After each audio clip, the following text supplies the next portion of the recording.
오늘 복음의 진리를 따라 바르게 걸으라 라는 제목을 가지고 함께 말씀 나누도록 하겠습니다. 성도 여러분, 혹시 손절이라는 말씀 아십니까? 손절? 네. 손절이라는 말은 원래 주식시장에서 나온 말입니다. 손해를 더 크게 보지 않기 위해서 과감하게 팔아버리는 것을 손절매라고 합니다. 자, 그런데 요즘 이 말을요, 사람과의 관계에서 많이 사용을 하고 있습니다. 관계 청산이라는 뉘앙스를 풍기는 거죠. 나 그 사람과 손절했어. 조금만 불편하면 관계를 끊어버립니다. 자, 요즘 손절이라는 말을 이렇게 많이 사용한다는 것은 내게 유익되지 않으면 관계를 빨리 정리하려고 하는 이 시대의 문화를 반영합니다. 여러분 생각이 다르면 대화해야 합니다. 그러나 이 시대는 대화가 되지 않으면 차단을 요구합니다. 상처받으면요, 서로 이야기하고 화해해야 합니다. 그러나 이 시대는 조금만 불편하면 관계를 정리하라고 요구합니다. 자, 이 시대는 갈등이 생기는 것 자체를 관계의 실패라고 생각하는 것 같습니다. 자, 좋은 관계면 갈등이 없어야 하고 건강한 공동체라면 언제나 아무 일이 없어야 한다고 생각합니다. 여러분, 정말 그럴까요? 갈등이 없다고 해서 정말 건강한 관계라고 말할 수 있을까요? 자, 갈등이 없는 이유는 아무도 진실을 말하지 않기 때문일 수 있습니다. 저희 북쪽에 있는 유튜브로 생중계가 되고 있어서 여러분, 겉으로는 평화롭지만 속으로는요, 상처와 불만이 쌓여갈 수 있는 겁니다. 아무 말이 없다면 오히려 더 깊은 갈등의 골이 쌓여 있을 수 있는 겁니다. 자, 그렇다고 갈등이 무조건 좋은 것은 아닙니다. 욕심과 교만 때문에 일어나는 갈등도 있습니다. 자, 그러나 모든 갈등이 죄는 아닙니다. 때로는 진실을 말하기 때문에 갈등이 생기기도 하고 잘못된 것을 바로 잡으려고 하기 때문에 갈등이 생기기도 합니다. 자, 갈등이라는 문제가 발생하면 보통 두 가지로 반응을 하죠. 첫 번째는 어떤 사람은 공격합니다. 자, 목소리를 높이고 따지고 상대방을 굴복시키려고 합니다. 자, 갈등에서 이겨야 된다고 생각하는 거죠. 자, 다음으로는 회피입니다. 회피. 자, 하고 싶은 말이 있어도 아무 말 하지 않습니다. 괜찮지 않지만 괜찮은 척합니다. 그러다가 결국 마음을 닳고 나중에는 손절해버립니다. 자, 우리 성도님들은 어떤 유형이십니까? 둘 중 어떤 유형이십니까? 자, 무엇이 갈등의 답이 될까요? 자, 공격이 답일까요? 아니면 회피가 답일까요? 자, 저희 교회는요, 언제나 복음을 지향하는 교회입니다. 여러분, 답은요, 복음입니다. 복음. 자, 오늘 본문을 통해서 이 복음으로 갈등을 해결하는, 자, 갈등을 복음적으로 해결하는, 또 그래서 공동체를 세워가는, 여러분의 삶을 세워가는 우리 성도님들이 되시길 우리 구주이신 예수 그리스도 이름으로 축원합니다. 자, 오늘은요, 갈라디아서라는 성경을 살펴보겠습니다. 자, 갈라디아서 하면 어떤 내용이 떠오르십니까? 우리는 바로 이 생각이 딱 떠오릅니다. 이신칭이 믿음으로 말미암아 구원받았다. 율법 교사들에 대항하여 믿음을 강조하는 바울의 마음을 엿볼 수 있는 성경입니다. 자, 그래서 갈라디아서의 핵심 주제는요, 이신칭이 믿음으로 말미암아 의로워졌다입니다. 여러분, 복음은요, 사람을 변화시킵니다. 복음은 죄인을 의롭게 할 뿐만 아니라 사람을 두려워하던 사람을 하나님을 두려워하는 사람으로 변화시킵니다. 복음은 자기 중심적인 사람을 하나님 중심적인 사람으로 변화하게 만듭니다. 자, 그런데 오늘 본문은 조금 난감합니다. 왜냐하면 갈등이라는 문제가 발생했기 때문입니다. 자, 오늘 본문에는요, 사도 바울과 베드로가 등장합니다. 바울과 베드로 이 둘 사이에 갈등이 생기죠. 공개적으로 강하게 충돌을 합니다. 자, 하나님은 이 갈등의 장면을 숨기지 않고 성경에 넣어주셨습니다. 왜냐하면 교회는 갈등이 전혀 없는 공동체가 아니라 복음으로 갈등을 다루는 공동체이기 때문입니다. 우리 11절 말씀을 우리 함께 읽어보도록 하겠습니다. 읽겠습니다. 게바가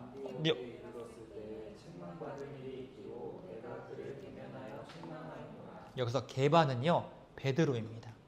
자, 예수님께서 지어주신 아람어 별명입니다. 게바는 바위라는 뜻입니다. 아주 단단한 베드로의 그 모습을 보여주는 별명이죠. 자, 그런데 분위기가 심상치 않습니다. 바울이 베드로를 강하게 책망합니다. 바울과 베드로는요 교회가 탄생하고 가장 위대한 지도자 2인으로 뽑을 수 있습니다. 자, 그런데 두 지도자가 충돌하는 겁니다. 그냥 지도자가 아니라 교회 지도자가 충돌을 합니다. 여러분, 만약 신문에 교회 지도자들끼리 갈등이 일어났다는 이 신문의 보도를 보시면 어떠실 것 같습니까? 조금 당혹스럽지 않을까요? 아니, 왜 저래? 모범을 보여야지. 왜 저러는 거야? 왜 싸워? 자, 그렇다면 오늘 본문에 등장하는 베드로와 바울의 갈등은 어떠십니까? 조금 당혹스럽지 않습니까? 교회를 세웠더니 위대한 지도자 2명이 어떻게 갈등이 있을 수 있지? 여러분, 우리는 교회라면 갈등이 없어야 한다고 생각합니다. 좋은 교회일수록 갈등이 없어야 하고 성숙한 성도라면 언제나 아무 일이 없어야 한다고 생각합니다. 맞습니다. 교회는요 갈등을 최소화해야 합니다. 평화를 유지하여 교회에 오는 성도들에게 안정감을 주어야 합니다. 그러나 오늘 본문은 어떻습니까? 초대교회의 가장 위대한 지도자였던 바울과 베드로의 엄청난 갈등, 충돌이 일어납니다. 성경은 이 갈등을 숨기지 않습니다. 왜 숨기지 않을까요? 교회는 갈등이 없는 공동체가 아니라 갈등을 복음으로 다루는 공동체이기 때문입니다.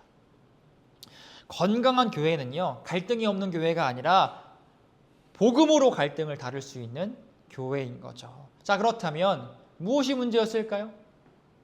무엇이 문제여서 갈등이 발생했을까요? 자, 오늘 본문 12절 말씀인데요. 12절 말씀 우리 함께 읽도록 하겠습니다. 읽겠습니다. 야고보에게서 온 어떤 이들이 이르기 전에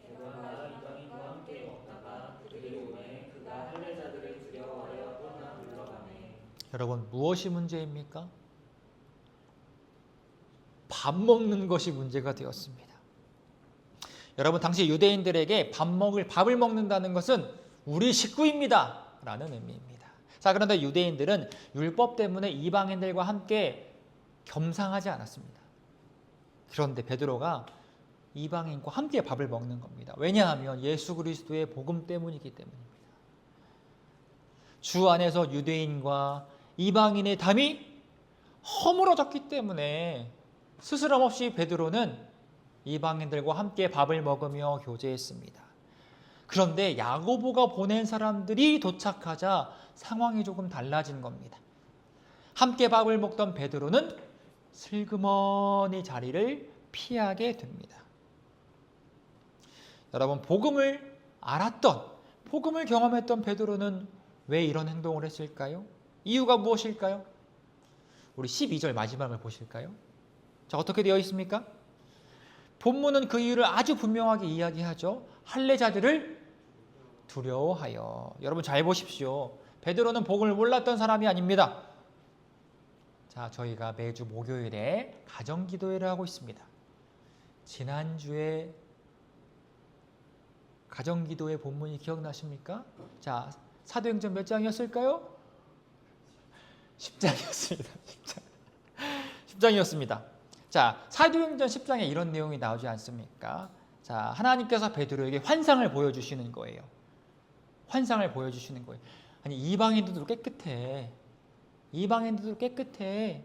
자, 밥 먹는 것을 통하여서 환상을 보여주시오. 이방인도 깨끗하다는 겁니다. 자, 또 사도행전 15장을 보시면 예루살렘 회의가 나옵니다. 이때 이방인에게 율법의 멍에를 지워서는 안 된다고 앞장서서 말했던 사람이 바로 베드로입니다.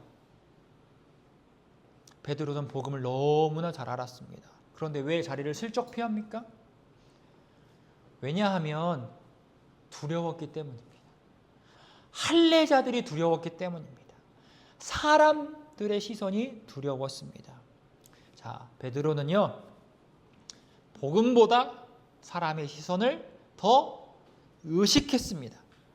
그렇다면 베드로는 왜 사람들의 시선이 두려웠을까요? 자, 베드로의 성격 때문이었을까요? 그렇지 않습니다. 자, 갈라디아서의 핵심 주제가 무엇이라고 말씀드렸을까요? 이신칭이라고 말씀을 드렸습니다. 믿음으로 말미암아 의로워졌다. 바울은요, 베드로가 사람의 시선을 두려워했던 행동의 뿌리를 이렇게 이야기하는데요. 16절 말씀을 보도록 하겠습니다. 16절 말씀 우리 함께 읽도록 하겠습니다. 사람이 의롭게 되는 것은 율법의 행위로 말미암음이 아니요 오직 예수 그리스도를 믿음으로 말미암는 줄 알므로 우리도 그리스도 예수를 믿나니 이는 우리가 율법의 행위로서가 아니고 그리스도를 믿음으로써 의롭다함을 얻으려 합니다. 율법의 행위로서는 의롭다함을 얻을 일체가 없느니라. 여러분, 베드로가 사람의 시선을 두려워했던 이 행동의 뿌리가 보이십니까? 좀 16절이 길었죠? 자, 그렇다면 반복되는 단어가 무엇일까요? 율법의 행위. 또 어떤 단어가 반복이 됩니까? 예수. 또 믿음. 네. 자, 믿음으로 말미암아 구원받았다는 게 16절의 요지입니다. 자, 즉 바울은 이렇게 베드로에게 묻고 있는 겁니다. 자, 믿음으로 말미암아 의로워졌는데 왜 사람들의 시선을 의식하지? 믿음으로 말미암아 구원받았는데 왜 사람들의 인정에 연연하지? 이렇게 바울이 베드로에게 질문하는 겁니다. 여러분, 우리가 예수님 믿으면 하나님께서는 이렇게 선언하십니다. 너는 내 앞에서 의롭다. 내가 널 인정했다. 자, 그렇다면 성도인 베드로는 왜 두려웠습니까? 아직도 사람의 인정이 필요했기 때문입니다. 하나님께 이미 그 무엇으로도 비교할 수 없을 만큼 인정을 받았는데 이 할례자들에게도 인정을 받고 싶었던 겁니다. 결국 사람을 두려워한다는 것은 사람에게 의롭다함을 얻으려는 마음입니다. 자, 베드로의 두려움은요, 이 인정받고 싶은 욕구와 연결이 되어 있습니다. 자, 우리가 사람을 두려워하는 이유도 대개 사람에게 인정받고 싶어서입니다. 싫은 사람으로 보이고 싶지 않고 분위기를 깨고 싶지 않고 좋은 사람이라는 이미지도 버리고 싶지 않습니다. 그래서 하나님의 시선보다 사람의 시선을 따라 행동하는 우리를 발견할 수 있습니다. 그렇다면 저와 여러분 어떻습니까, 여러분? 우리 빛부리는 교회 성도님들은 사람의 시선 따위는 신경 쓰지 않으시죠? 왜 아멘이 없으십니까? 하나님의 시선만이 중요하죠. 사실 그렇지 않습니다. 하나님의 시선을 따라 살기보다 사람의 시선을 따라 행동할 때가 더 많습니다. 복음이면 충만하다고 고백하지만 사람의 칭찬이 있어야 좀 행복한 것 같습니다. 그런데 여러분, 성경은 이것을 단호하게 죄라고 말합니다. 하나님의 시선이 아닌 사람의 시선에 따라 움직이는 것을 죄라고 이야기하는 겁니다. 아니, 사람의 인정을 받는 것이 뭐 그렇게 문제인가라고 반문하실 수 있습니다. 그러나 하나님의 시선보다 사람의 시선을 더 의식한다면 분명 죄가 됩니다. 베드로는 사람의 시선이 두려워서 하나님의 시선을 저버렸습니다. 복음을 저버렸습니다. 여러분, 베드로가 어떤 사람입니까? 교회 지도자입니다. 예수님의 수제자입니다. 교회 공동체 안에서 엄청난 영향력을 가진 사람이었습니다. 자, 이런 사람의 죄는 공동체 전체에 영향을 미치는 겁니다. 우리 13절 말씀을 우리 함께 읽도록 하겠습니다. 13절 함께 읽습니다. 남은 유대인들도 그와 같이 외식함으로 외식에 유혹되었느니라. 여러분, 베드로가 한 선택의 결과가 이렇습니다. 외식입니다. 외식. 아주 충격적인 단어로 베드로의 죄를 설명합니다. 외식.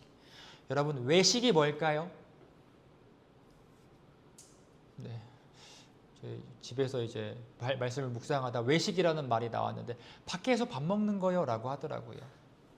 자, 그 외식이 아니라 자, 외식이라는 단어는 연기를 하다라는 단어에서 파생이 되었습니다. 즉 베드로는 자신이 철저하게 유대인처럼 보이고 싶었던 겁니다.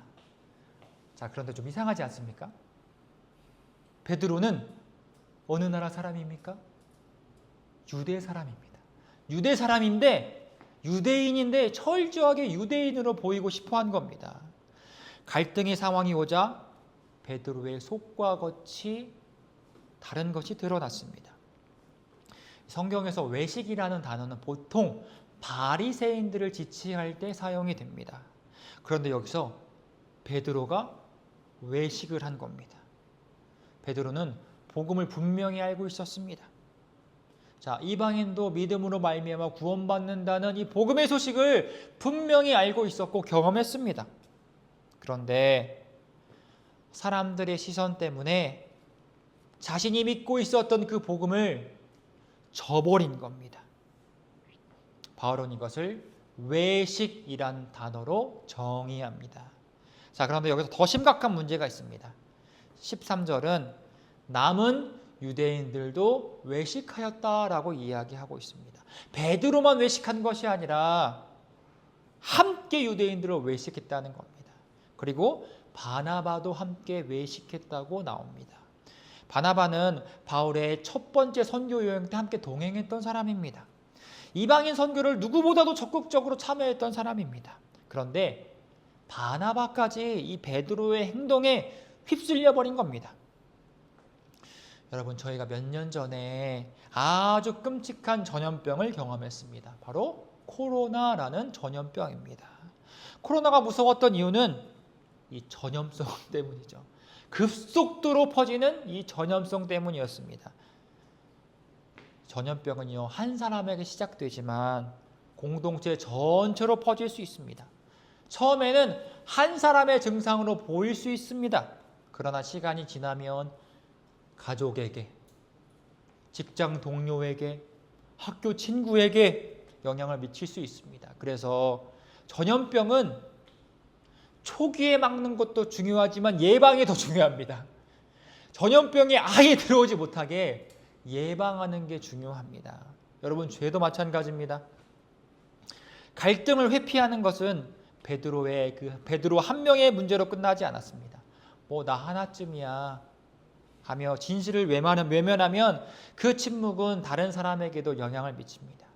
결국 공동체 전체에 외식이라는 죄가 퍼질 수 있습니다. 여러분, 베드로의 행동은 공동체 전체에 잘못된 메시지를 전달했습니다. 우리는 모두 믿음으로 구원받는다고 말은 했지만 여전히 유대인처럼 살아야 구원받을 수 있다고 이 몸으로 말했던 겁니다. 여러분, 갈등을 회피하면 갈등이 없어지는 것이 아닙니다. 더 약한 사람에게 그 갈등이 전가되어 더 큰 상처를 남기게 됩니다. 베드로는 할례자들과 갈등을 겪고 싶지 않았습니다. 그러나 그 결과 상처를 받은 사람이 누구였을까요? 바로 이방인 성도들이었습니다. 그들은 조용히 식탁에서 배제되었습니다. 우리는 아직도 완전한 가족이 아니라는 상처가 이방인 성도들의 마음에 새겨졌습니다. 베드로는 갈등을 없앤 것이 아니라 갈등의 대가를 이방인에게 지불했던 겁니다. 여러분, 우리도 그럴 수 있습니다. 가정에서 부모가요, 문제를 그냥 덮어두면 자녀들은 상상할 수 없는 상처를 받게 됩니다. 회복할 수 없는 상처를 받게 됩니다. 그렇다면 교회는 어떨까요? 교회 지도자 한 명의 외식은 교회 공동체 전체 외식으로 퍼질 수 있습니다. 저도 설교를 준비하면서 제 어깨가 무거워지더라고요. 여러분의 직장은 어떻습니까? 직장 직장에 있는 리더가 큰 잘못을 하면 아래에 있는 직원들은 그 잘못에 대한 책임을 져야 합니다. 여러분, 갈등을 회피하는 것은 중립이 아니라 공동체를 흔드는 외식입니다. 그래서 바울은 침묵할 수 없었습니다. 베드로를 공격하고 싶어서가 아니라, 이기고 싶어서가 아니라 교회 공동체를 살리기 위해 진실을 말했습니다.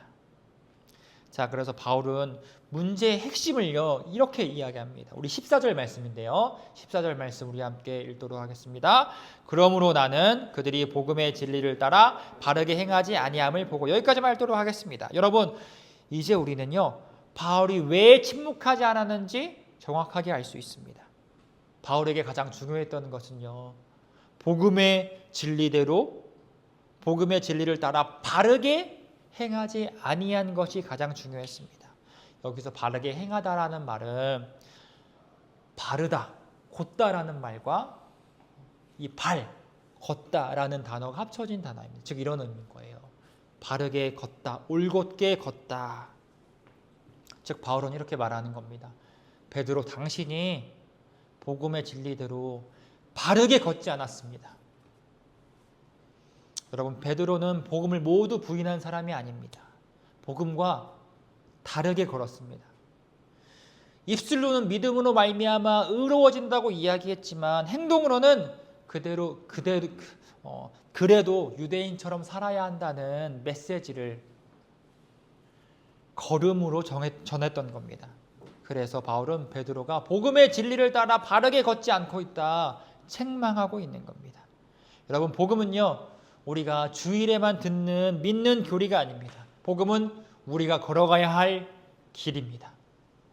우리가 누구와 함께 밥을 먹는지, 누구를 가족으로 받아들이는지, 갈등을 어떻게 해결하는지 복음은 우리 삶 전체를 이끌어가야 합니다. 그래서 바울은 침묵할 수 없었습니다. 왜냐하면 침묵은 복음을 무너뜨리는 일일 수 있기 때문입니다. 그런데 여러분, 우리가 종종 이렇게 생각하지 않습니까? 왜 괜히 이야기해서 좋게 넘어가지. 그러나 성경은 말합니다. 평화가 진리보다 먼저일 수 없습니다. 복음 위에 세워지지 않는 평화는 참된 평화가 아닙니다. 자, 그렇다고 또 오해하시면 안 됩니다. 바울은 갈등을 좋아하는 사람이 아닙니다. 논쟁을 즐긴 사람도 아닙니다. 갈등을 만들려고 공개적으로 베드로를 책망했던 사람도 아닙니다. 공동체를 살리기 위해, 복음의 진리를 지키기 위해 침묵을 깨고 진리를 담대하게 이야기했던 겁니다. 만약 바울이 침묵했다면 교회는 겉으로는 평화로워 보였을지 모르겠습니다. 그러나 깊숙한 곳으로부터 복음이 무너지고 유대인과 이방인이 다시 갈라지는 분열의 역사를 경험해야 했습니다. 그래서 바울은 침묵보다 편안함보다 복음 위에 세워지는 공동체를 선택했습니다.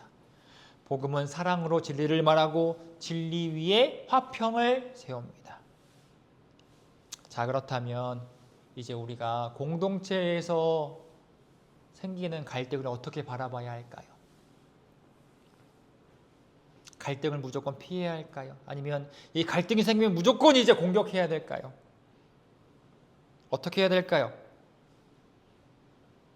공격합니까? 아니면 회피를 합니까? 자, 오늘 말씀은요 갈등을 조금 다르게 바라보게 만듭니다. 갈등은요 하나님은 갈등 속에서 우리의 마음을 드러내시고 우리를 복음으로 빚어가십니다. 자, 안디옥에서 일어난 갈등을 통해서요 베드로는 자신의 마음 깊숙한 곳에 무엇이 있는지 드러났습니다. 인정이라는 마음의 우상을 발견할 수 있었습니다. 자, 이 사건이 있은 후 베드로는 어떻게 되었을까요? 사실 우리는 베드로가 이 일 이후에 어떻게 됐는지 자세히 알 수는 없습니다. 그러나 분명한 것은 베드로는 끝까지 복음을 위해서 사도로 쓰임을 받았고 후에는 바울을 사랑하는 형제라고 고백할 만큼 복음을 더 잘 붙든 사람으로 성장했다는 겁니다. 자, 이것을 통해서 우리가 알 수 있는 것은 복음은 사람을 정죄하고 끝내는 것이 아니라 책망을 통해서도 회복시킨다는 능력이라는 겁니다. 자, 우리도 마찬가지입니다. 갈등이 일어날 때 저와 여러분의 죄가 드러날 수 있습니다. 상대방의 죄가 드러나고 나의 마음속 깊은 곳에 있는 죄가 드러날 수 있습니다. 갈등을 통해 내가 무엇을 가장 중요하게 여기고 있는지가 드러나는 겁니다. 나는 왜 이렇게 화가 나는가? 분노하는가? 나는 왜 이렇게 인정받아야 하는가? 나는 왜 모든 일을 통제하려고 하는가? 나는 왜 하나님의 뜻보다 사람의 시선을 두려워하는가? 여러분, 갈등은 나의 마음 깊숙한 곳을 보여주는 거울의 역할을 합니다. 여러분, 보통 갈등이 생기면 누가 잘못을 했는지 책임의 소재를 따집니다. 그러나 누가 잘못했는가 이 책임의 소재를 따지기 전에 하나님께서 이 갈등을 통해서 내 마음에 무엇이 들어있는지, 내 안에 무엇을 보여주고 계시는지를 물어야 합니다. 그래서 복음 안에서 갈등은 하나님 앞에 나 자신을 바라보는 시간이며 나의 죄와 연약함을 발견하고 예수 그리스도의 복음을 더 깊이 붙드는 시간이 될 수 있습니다.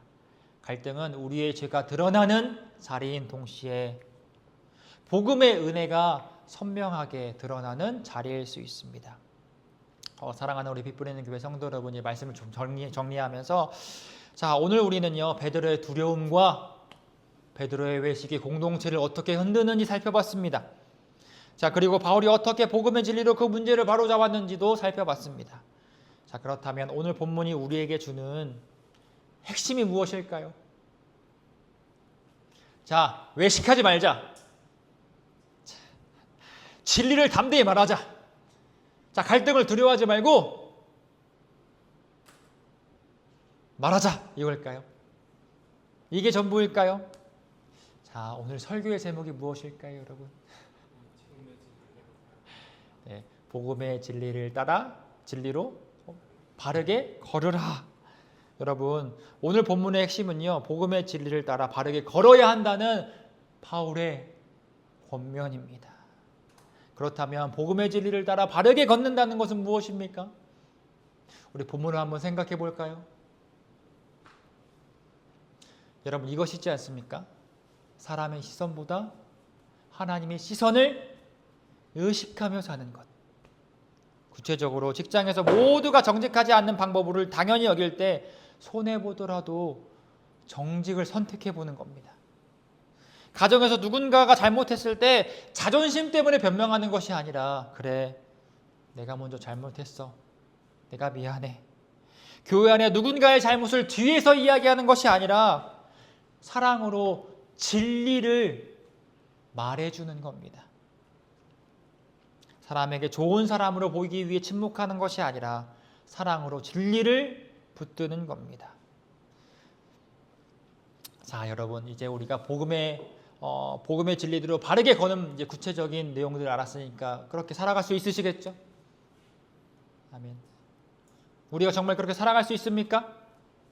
사람의 시선보다 하나님의 시선을 더 의식하며 손해를 보더라도 정직하게, 자존심보다 진리를 선택하며 사랑으로 진리를 말하는 삶을 살 수 있으시겠습니까? 우리의 힘으로, 우리의 결단으로 살아갈 수 있을까요? 사실 우리도요, 오늘 본문에 등장하는 베드로와 다르지 않습니다. 언제나 외식할 수 있는 가능성이 있는 사람들입니다. 그래서 바울은요, 복음의 진리를 따라 바르게 걸을 수 있는 능력을 이렇게 설명합니다. 오늘 본문은 아니지만 갈라디아서 2장 20절 말씀을 우리 함께 천천히 읽어보도록 하겠습니다. 함께 있습니다. 내가 그리스도와 함께 십자가에 못 박혔나니 그런즉 이제는 내가 사는 것이 아니요 오직 내 안에 그리스도께서 사시는 것이다. 이제 내가 육체 가운데 사는 것은 나를 사랑하사 나를 위하여 자기 자신을 버리신 하나님의 아들을 믿는 믿음 안에서 사는 것이라. 사랑하는 우리 빛부리는 교회 성도 여러분, 복음의 진리를 따라 바르게 걸어갈 수 있는 능력은 무엇입니까? 바로 우리 안에 있는, 내 안에 있는 예수 그리스도이십니다. 우리의 구주이신 예수님은 사람의 시선을 두려워하지 않고 골고다 언덕을 오르셨습니다. 십자가의 죽음 앞에서도 진리를 포기하지 않으셨습니다. 십자가 앞에서 사랑을 포기하지도 않으셨습니다. 우리를 끝까지 사랑해 주셨습니다. 그 예수님이 저와 여러분 그 안에 계신다고 성경은 말씀해 주고 있습니다. 그것이 어떻게 가능합니까? 믿음으로 가능합니다. 사람의 인정에 목매였던 우리를 이미 하나님께서 받아주셨다는 그 진리를 믿는 겁니다. 사람들의 칭찬을 얻기 위해 쓰던 우리를 이미 하나님께서 의롭다고 선언하신 그 놀라운 진리를 믿는 겁니다. 이 진리를 믿는 성도 안에는 예수 그리스도께서 사시는 줄로 믿습니다. 그래서 우리는 날마다 이 복음을 기억해야 합니다. 내 안에 누가 있지? 예수 그리스도가 있지. 내 안에 누가 있지? 예수 그리스도가 있지. 말씀을 읽는 이유도 복음이고, 기도하는 이유도 복음이고, 예배하는 이유도 복음입니다. 하나님께 인정받기 위해서가 아니라 이미 나를 사랑하시고 예수 그리스도를 통해서 우리를 인정해 주신 그 하나님 아버지의 사랑을 기억하는 것입니다. 사랑하는 빛 뿌리는 교회 성도 여러분, 갈등이 찾아올 때마다 사람의 시선보다 하나님의 시선을 의식하며 행동하시기 바랍니다. 두려움이 찾아올 때마다 이미 나를 사랑하시고 나를 위하여 자기 자신을 버리신 예수 그리스도를 바라보시기 소망합니다. 그리스도를 바라볼 때 우리는 복음의 진리를 따라 바르게 걸어갈 수 있습니다. 사랑하는 여러분, 언제나 복음의 진리를 따라 바르게 걸어가셔서 하나님의 영광을 이 땅 가운데 하나님의 놀라운 빛을 이 세상 가운데 비추시는 우리 빛 뿌리는 모든 교회 성도님들이 되시고 구주이신 예수 그리스도의 이름으로 축원합니다. 축원합니다.